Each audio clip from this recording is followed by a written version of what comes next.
Beynəlxalq ticarət qaydalarına əsasən Azərbaycan Respublikası Qida Təhlükəsizliyi Agentliyinə İsrail dövlətinin Kənd Təsərrüfatı və Ərzaq Təhlükəsizliyi Nazirliyi tərəfindən fitosanitar sertifikatların həqiqiliyinin təsdiq edilməsinə dair sorğu daxil olub.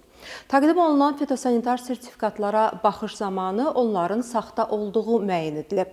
Araşdırmalar nəticəsində məlum olub ki, saxta sənədlər üzərindəki QR kodlar oxunarkən müxtəlif xarici ölkələrdə yaradılan saxta domenlərə yönəlmə baş verir. Qeyd edək ki, Azərbaycan Qida Təhlükəsizliyi Agentliyinin rəsmi domeni e-afsa.gov.az-dır.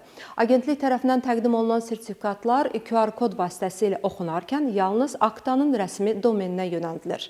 Aşkar olunan uyğunsuzluq barədə İsrail dövlətinin aidiyyatı qurumuna məlumat verilib və araşdırmanın davam etdirilməsi üçün digər zəruri sənədlər istənilib. Saxtalaşdırma faktı üzrə bütün materiallar hüquqi qiymət verilməsi üçün hüquq mühafizə orqanlarına təqdim edilib. Agentlik bəyan edir ki, bu kimi qanuna zidd əməllər yol verilməzdir və həmin fəaliyyətlə məşğul olan şəxslər barəsində qanunvericilik çərçivəsində ən sərt tədbirlər həyata keçiriləcək.